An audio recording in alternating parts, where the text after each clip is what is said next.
Hey, what is up people? This is Johnny, and in today's video I am going to show you how to sell your old Pokemon cards.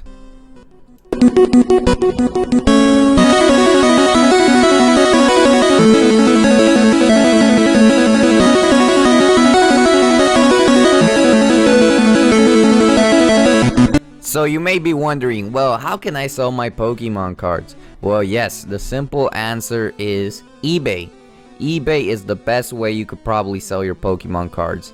Now, I'm not talking about that every single card is going to sell for a high price, but if you look at it, you can stack up a big amount of cards and sell them and make a decent amount of money from your old Pokemon cards. Now, the first thing you have to determine is the value of your card. There are different cards that have different values, and I'm going to say that mostly the ones that sell on eBay are the ones that are hollow and they're in decent condition. They don't have to be 100% best condition, but the most people that prefer to buy them, they do not want to have creases on their car when they buy one on eBay. So that's one thing that you have to look out for. So if your car has creases or has markings, that will decrease the value automatic, and people will not want to buy those type of cards. Now there's the thing is, between first edition and regular editions, printed copies later on. So the first editions is a thing that it's marked on the card. It's like on the left, and I'll zoom into it so you can see it.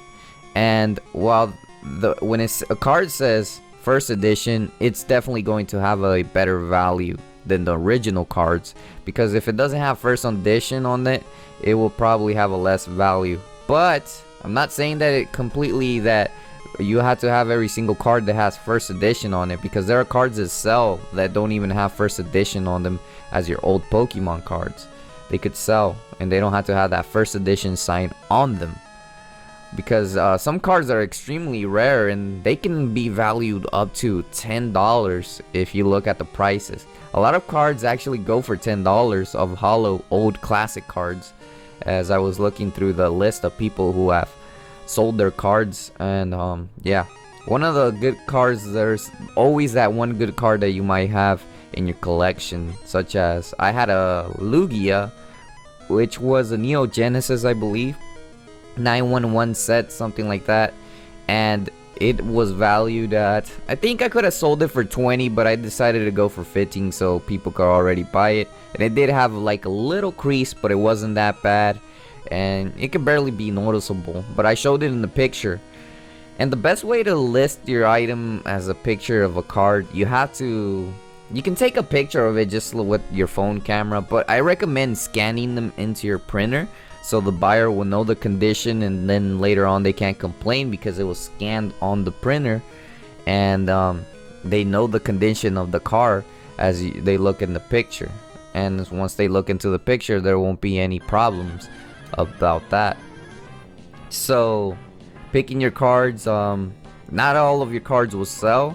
I also recommend selling in bundles. If you sell old cards in bundles, like hollows in a big bundle, and then put it out for an auction or put a certain price that you want to get, and that would help a lot as well.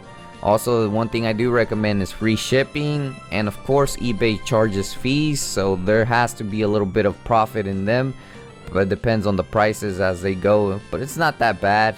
If you're just gonna get rid of them or throw them away, it's better just to try to make a little money off of them, because Pokemon cards, I didn't know they were that valued, but they have a pretty decent amount of value in them.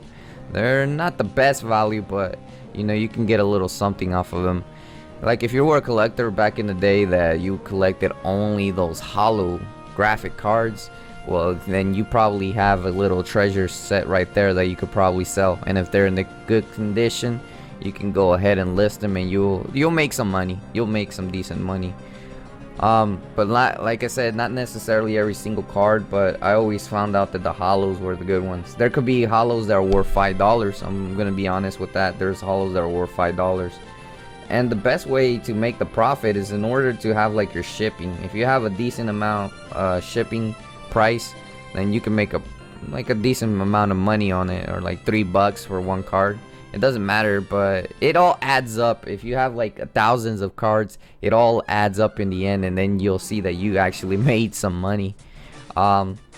So yeah, those are pretty much all my tips. Look for the holographic cards, the classic ones, even the ones from 2000 Johto, and I even think some of the newer ones that come out to this day actually do have a value. Like the EX cards, I believe they can be worth up to $10 as well. Different cards of those EX. But yeah, regular cards, I guess if you sell them in bundles, you might make a little decent profit. Just make sure if they're first edition, because first edition will always start making money. I seen people sell first edition cards packs. Like this dude had like $250 for a first edition packs. He had like 3 packs of it, and each of them were like sealed packs, and that actually raised the amount. I can't believe how much the amount has raised to 250, where I remember if you buy 3 packs, it's probably like $12, $10, and if you had kept like those, you could sell like 3 packs for 250. It's amazing how much people are willing to pay for Pokemon cards. So yeah, that's pretty much it, all of my tips. I hope you enjoyed this video, and thanks for watching.